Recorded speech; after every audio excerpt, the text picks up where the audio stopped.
La Filocalia, Padres del Desierto. Gregorio Palamas.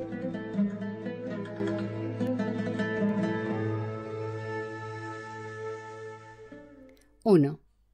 Sobre la oración y sobre la pureza del corazón.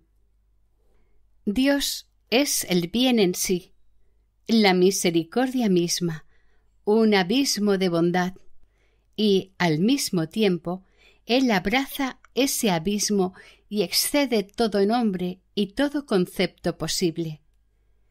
No hay otro medio para obtener su misericordia que la unión. Uno se une a Dios compartiendo, en la medida de lo posible, las mismas virtudes, por ese comercio de súplica y de unión que se establece en la oración. La participación en las virtudes, por la semejanza que instaura, tiene por efecto disponer al hombre virtuoso a recibir a Dios.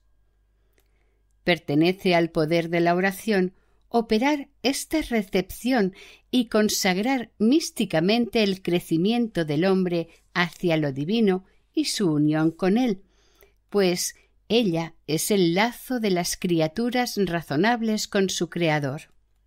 Siempre a condición de que la oración haya trascendido, gracias a la compunción inflamada, el estadio de las pasiones y de los pensamientos. Pues un espíritu ligado a las pasiones no podrá pretender la unión divina.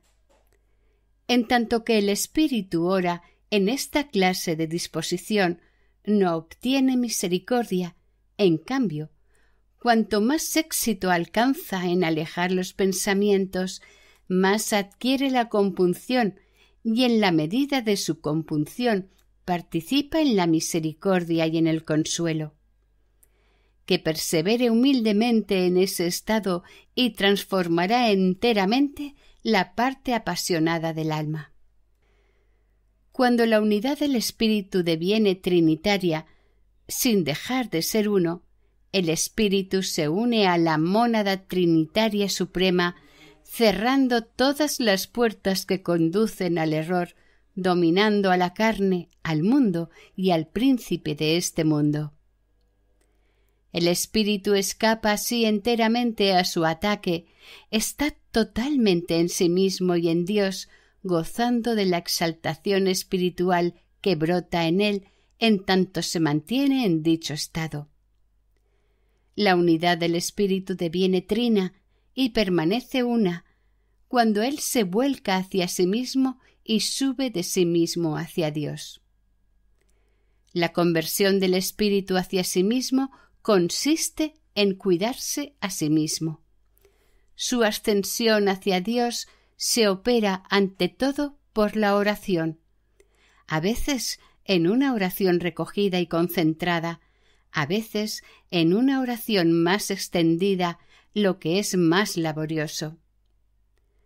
El que persevera en esta concentración del espíritu y en este crecimiento hacia Dios, conteniendo enérgicamente los ataques de su pensamiento, se acerca interiormente a Dios, entra en posesión de los bienes inefables, gusta el siglo futuro, conoce por el sentido espiritual cuán bueno es el Señor, según la palabra del salmista: «Gustad y ved, qué bueno es el Señor». Salmo 34:9. Llegar a la Trinidad del Espíritu conservándolo uno y unir la oración a este cuidado, esto no es demasiado difícil.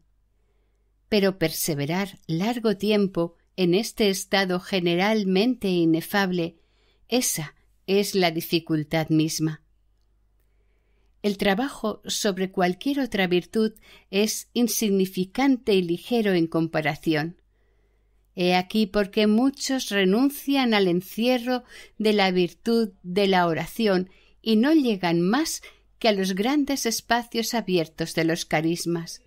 Pero a los que son pacientes los están esperando los más grandes auxilios divinos que los sostendrán y los llevarán gozosamente hacia adelante haciéndoles fácil la dificultad misma y confiriéndoles una aptitud angélica.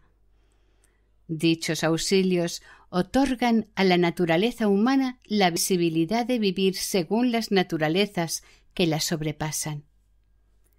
El profeta lo ha dicho: los que esperan en Yahvé renuevan sus fuerzas, remontan el vuelo como águilas, corren sin fatigarse y caminan sin cansarse.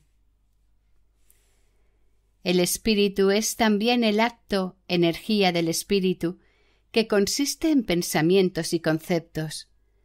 Es igualmente el poder que produce esos efectos y que la Escritura llama el corazón. Es la reina de nuestros poderes, la que fundamenta nuestra calidad de alma razonable. El acto del espíritu, su pensamiento, regula y purifica fácilmente cuando uno se entrega a la oración, sobre todo a la oración monológica. Pero la potencia que produce ese acto no está purificada más que cuando las otras potencias también lo están, pues el alma es una esencia de potencias múltiples. Cuando un mal resulta de alguna de esas potencias, aquella queda enteramente manchada. Todas comunican la misma unidad. Por el hecho de que cada potencia tiene su propio acto, es posible, con cierta aplicación, purificar por algún tiempo un acto cualquiera. La potencia no será purificada al mismo tiempo, pues ella está en comunicación con las otras y por ello es más impura que pura. Considerad a alguien que, por su asiduidad a la oración, haya purificado el acto de su espíritu, haya conocido una iluminación parcial, ya sea de la luz de la ciencia, ya sea del resplandor espiritual. Si él se considera purificado por esto, abusa y por su presunción abre totalmente la puerta a aquel que sólo espera una ocasión para engañarlo. Si por el contrario mide la impureza de su corazón y en lugar de elevarse por esa pureza parcial hace de ella un medio y un auxiliar, verá más claramente la impureza de las otras potencias del alma, progresará en la humildad, aumentará sin cesar su compunción y descubrirá los remedios apropiados a cada potencia del alma. Mediante la acción purificará sus facultades activas, por la ciencia sus facultades del conocimiento, por la oración su facultad contemplativa, y este itinerario lo conducirá a la pureza perfecta, verdadera, estable del corazón y del espíritu. Nadie puede alcanzar esto más que por la perfección de la acción, la contrición perpetua, la contemplación y la oración contemplativa. 2. Apología de los santos esicastas. Pregunta. Ciertos profesionales de la cultura profana pretenden que nos equivocamos queriendo recluir nuestro espíritu en nuestro cuerpo. Según ellos, deberíamos expulsarlo a cualquier precio. Sus escritos maltratan a algunos de nosotros bajo el pretexto de que aconsejamos a los principiantes recoger sus miradas sobre ellos mismos e introducir, por el medio de la inspiración, su espíritu en sí mismos. El espíritu, dicen, no está separado del alma.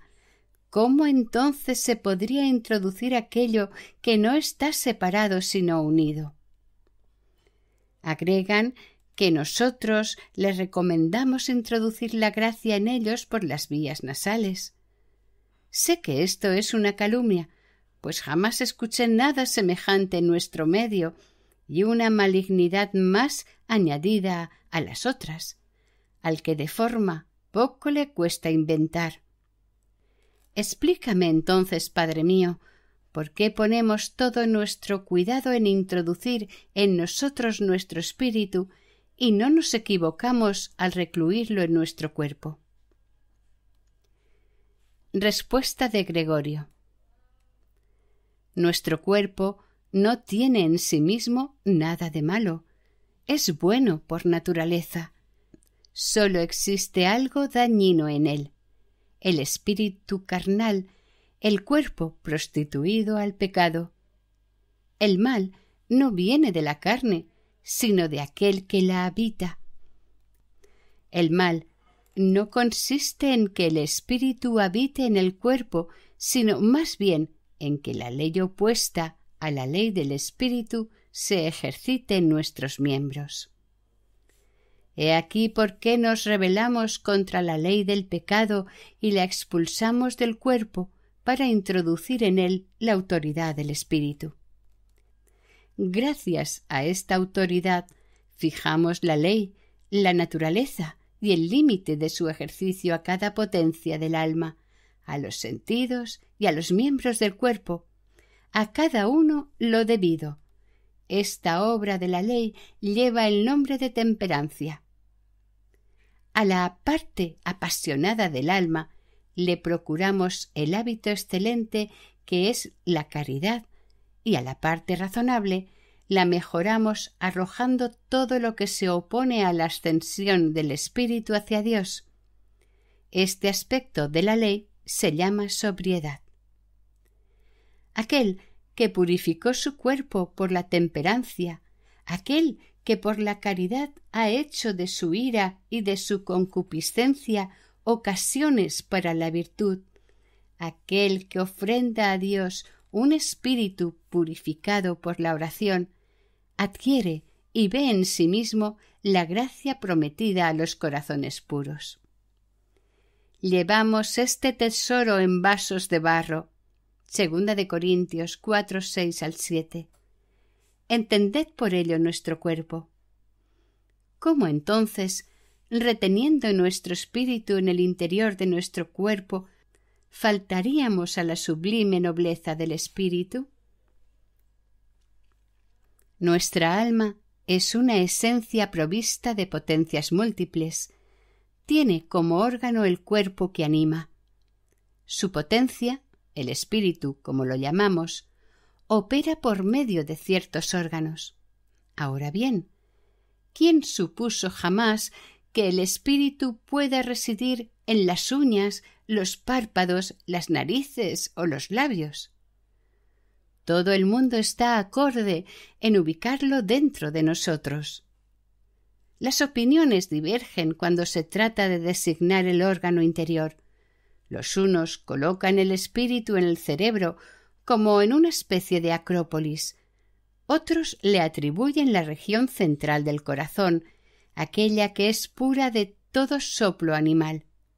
En cuanto a nosotros, sabemos a ciencia cierta que nuestra alma razonable no está dentro de nosotros como estaría en un recipiente, puesto que es incorporal, pero tampoco fuera, puesto que está unida al cuerpo, sino que está en el corazón como en su órgano. Nosotros no lo sabemos por un hombre, sino por aquel que se hizo hombre. No contamina al hombre lo que entra en la boca, sino lo que sale de la boca. Lo que sale de la boca procede del corazón, y eso es lo que mancha al hombre. Mateo 15, 11, 19. Y el gran Macario dice igualmente: el corazón preside todo el organismo.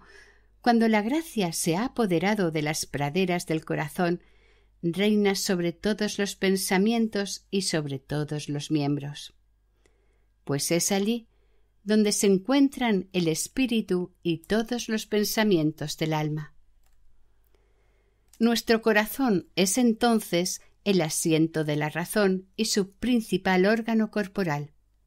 Si queremos aplicarnos a vigilar y enderezar nuestra razón por medio de una atenta sobriedad, ¿qué mejor manera de vigilarla que reunir nuestro espíritu disperso en lo exterior por las sensaciones, reconducirlo dentro de nosotros hasta ese mismo corazón que es el asiento de los pensamientos.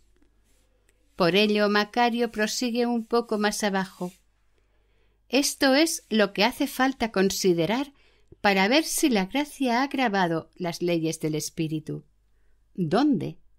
En el órgano director, el trono de la gracia, allí donde se encuentran el espíritu y todos los pensamientos del alma. En resumen, en el corazón. Tú puedes medir ahora la necesidad de aquellos que han resuelto vigilarse en la quietud, reunir, recluir su espíritu en su cuerpo y que nosotros llamamos corazón. Si el reino de los cielos está dentro de nosotros, Lucas 17:21, ¿cómo no habría de excluirse de ese reino aquel que deliberadamente se dedica a hacer salir su espíritu? El corazón recto, dice Salomón, busca el sentido. Proverbios 27:21. Ese que en otro lugar llama espiritual y divino, Proverbios 2:5, y del que los padres nos dicen: el espíritu enteramente espiritual está envuelto con una sensibilidad espiritual. No cesemos de perseguir ese sentido a la vez en nosotros y fuera de nosotros. Puedes ver que si uno quiere alzarse contra el pecado, adquirir la virtud y la recompensa del combate virtuoso, más exactamente la prenda de esta recompensa, el sentimiento espiritual, es necesario recoger el espíritu en el interior del cuerpo y de sí mismo. Querer hacer salir al espíritu, no digo del pensamiento carnal, sino del mismo cuerpo, para ir más allá, es la cumbre del error griego o pagano. Pero nosotros reenviamos el espíritu no solamente hacia el cuerpo y el corazón, sino hacia sí mismo. Aquellos que dicen que el espíritu no está separado sino unido, pueden reprocharnos: ¿cómo se podría hacer entrar el espíritu? Ignoran que la esencia es diferente. Ellos ignoran que la esencia del espíritu es una cosa y que su acto o energía es otra. En verdad, ellos no están engañados, sino que deliberadamente y al abrigo de un equívoco se alinean entre los impostores. No se les escapa que el espíritu no es como el ojo que ve a los objetos sin verse a sí mismos. El espíritu cumple los actos exteriores de su función según un movimiento longitudinal, como dice Dionisio, pero también retoma a sí mismo y opera en sí mismo su acto cuando se contempla. Es lo que Dionisio llama movimiento circular. Es el acto más excelente, el acto propio, si lo hay, del espíritu. Por este acto en ciertos momentos él se transciende para unirse a Dios. El espíritu, dice San Basilio, que no se expande hacia afuera, retorna a sí mismo y se eleva por sí mismo a Dios por camino seguro. Dionisio, el inefable guía del mundo espiritual, nos dice que ese movimiento del espíritu sólo podría engañar. El padre del error y de la mentira, que jamás cesa de querer descarriar al hombre, acaba de encontrar cómplices en ciertos individuos que componen tratados en este sentido y persuaden incluso a aquellos que han abrazado la vida superior de la quietud de que es mejor durante la oración mantener el espíritu fuera del cuerpo. Y esto a despecho de la definición de Juan en su escala celestial. El esicasta es aquel que se esfuerza por circunscribir lo incorporal en el cuerpo. Nuestros padres espirituales nos han enseñado todos la misma cosa. Considera, hermano mío, que la razón se agrega a las consideraciones espirituales para mostrar la necesidad, cuando se aspira, verdaderamente a convertirse en monje según el hombre interior, de introducir y mantener el espíritu en el interior del cuerpo. Esto significa que es correcto invitar especialmente a los principiantes a observarse a sí mismos y a introducir su espíritu en sí mismos al mismo tiempo que el soplo. ¿Qué espíritu sensato alejaría a aquel que todavía no ha llegado a contemplarse del empleo de ciertos procedimientos para hacer retornar su espíritu hacia sí? Es un hecho que, en aquellos que acaban de descender a la lid, el espíritu todavía no está reunido y se escapa. Por su bien, es necesario poner la misma obstinación en volver a traerlo. Siendo novicios todavía, ignoran que nada en el mundo es más reacio al examen de sí mismo, ni más dispuesto a dispersarse. He aquí por qué algunos recomiendan controlar las idas y venidas del soplo, reteniéndolo para contener al espíritu. Esperamos que con la ayuda de Dios realicen progresos, logren purificar el espíritu, le impidan salir al mundo exterior y puedan recogerlo perfectamente en una concentración unificadora. Cualquiera puede constatar que ese es un efecto espontáneo de la atención del espíritu. El ir y venir del soplo se hace más lento en todo acto de reflexión intensa. Esto sucede particularmente en aquellos que practican la quietud del espíritu y del cuerpo. Ellos celebran verdaderamente el sabbat espiritual, suspenden todas las obras personales, suprimen, en lo posible, la actividad móvil y cambiante, descuidada y múltiple, de las potencias cognoscitivas del alma al mismo tiempo que toda la actividad de los sentidos. En resumen, detienen toda actividad corporal que depende de su voluntad. En cuanto a aquellos que no dependen enteramente de ellos, tales como la respiración, la reducen en la medida de lo posible. Esos efectos surgen espontáneamente y sin pensar en todos los que están avanzados en la práctica esicasta. Se producen necesariamente y por sí mismos en el alma perfectamente introvertida. Entre los principiantes eso no sucede si no es mediante el esfuerzo. Hagamos una comparación. La paciencia es un fruto de la caridad. La caridad todo lo tolera. 1 Corintios 13:7. Ahora bien, ¿no se nos enseña a emplear todos los medios para obtener y llegar a la caridad? El caso es el mismo aquí. Todos aquellos que tienen experiencia se ríen de las objeciones de la inexperiencia. Su medio no es el discurso, sino el esfuerzo, y la experiencia que él engendra, la experiencia que produce un fruto útil y descubre los propósitos estériles de los que disputan de mala fe. Un gran doctor escribió que después de la transgresión el hombre interior se modela según las formas exteriores. Aquel que quiere introvertir su espíritu e imponerle, a cambio del movimiento longitudinal, el movimiento circular e inefable, en lugar de pasear su mirada de aquí para allá, obtendrá mayor provecho concentrándola en su pecho o en su ombligo. Curvado, imita exteriormente el movimiento interior de su espíritu, y por esta actitud del cuerpo introduce en su corazón la potencia del espíritu al que la vista vuelca hacia afuera. Si es verdad que la potencia de la bestia interior tiene su asiento en la región del ombligo y del vientre, donde la ley del pecado ejerce su imperio y le proporciona alimento, ¿por qué no emplazar allí precisamente todo el ejercicio de la oración para oponérsele? para impedir que el espíritu malvado, expulsado por el baño de regeneración, retorne con 7 espíritus aún más malvados a instalarse por segunda vez y que la nueva situación sea peor que la primera.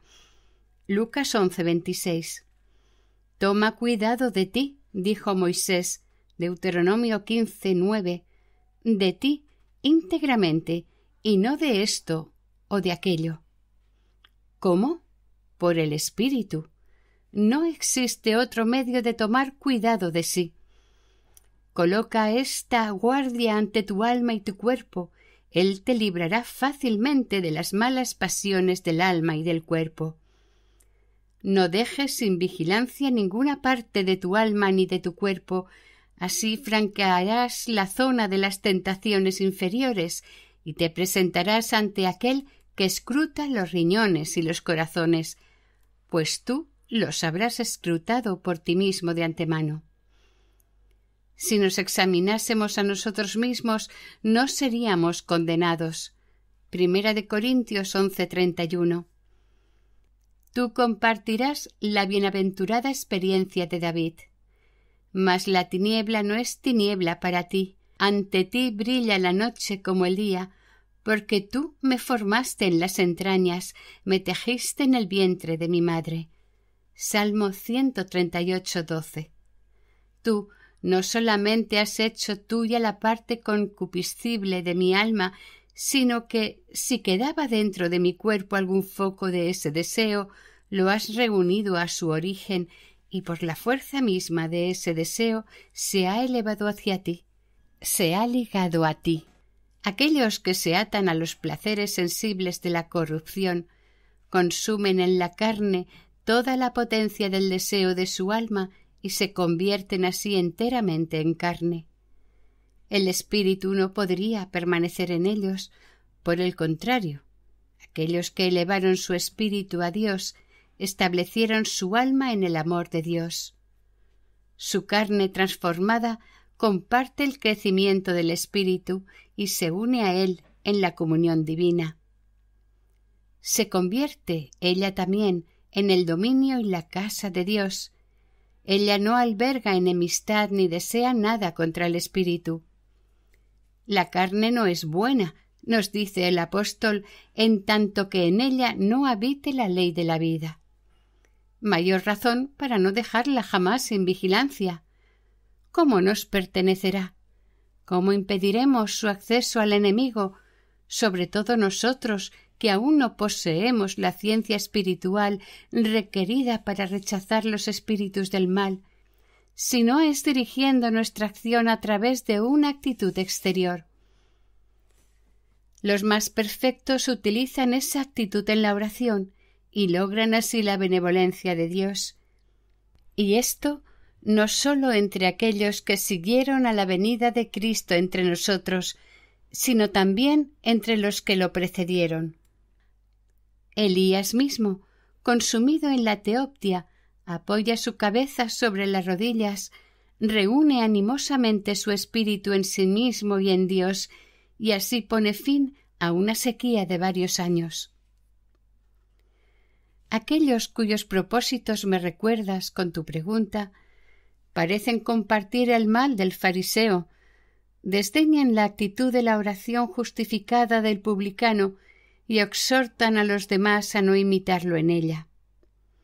No se atrevía ni a levantar sus ojos al cielo, dice el Señor. Lucas 18:13. Lo imitan, por el contrario, aquellos que, orando, aplican sus ojos sobre ellos mismos. Quienes se refieren a ellos, dándoles el sobrenombre de ofalópsticos, los que colocan su alma en el ombligo, calumnian a sus adversarios. De entre ellos, ¿alguno colocó jamás el alma en el ombligo? Se comportan además como detractores de prácticas que merecen alabanzas y no como esclarecedores de equivocaciones. No es la causa de la vida exicasta y de la verdad lo que les impulsa a escribir, sino la vanidad. No es su deseo el introducir sobriedad, sino el alejarla. por todos los medios tratan de perjudicar a la obra y a aquellos que se dedican a ella con celo. Podrían también tratar de Coliópsico, al que dijo: «Mi vientre, Colia, se estremece como un arpa», Isaías 16:11, y envolver en la misma calumnia a quienes representan, nombran y persiguen las realidades invisibles por medio de símbolos corporales. Tú conoces la vida de Simeón el Nuevo Teólogo, sus escritos, y a Nicéforo el Agiorita, que enseñan claramente a los principiantes aquellos que, según me dices, otros combaten. Pero, ¿para qué limitarnos a los santos del pasado? Hombres que han dado testimonio del poder del Espíritu Santo nos enseñaron todo esto por su propia boca. Teolepto, obispo de Filadelfia; Atanasio el patriarca, fin del siglo XIII, comienzos del XIV.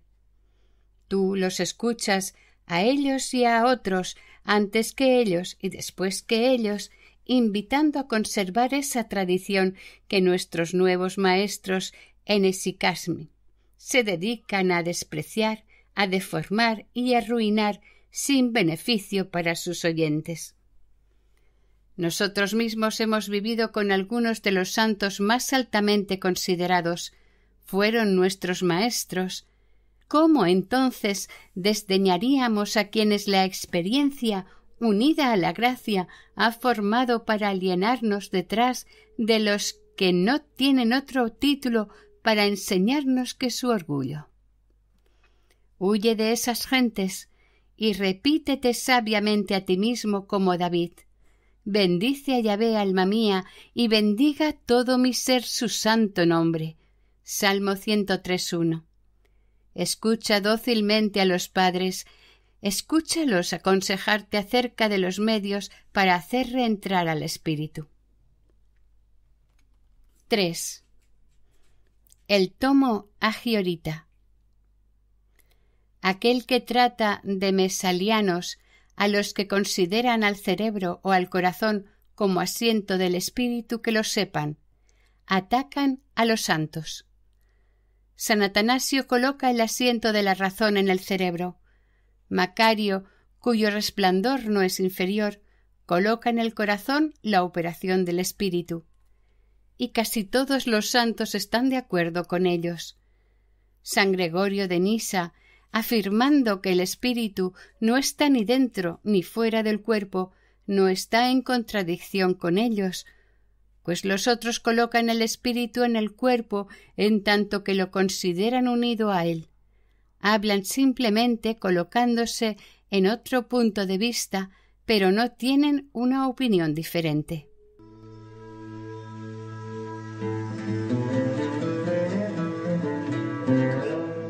Fin de Gregorio Palamas.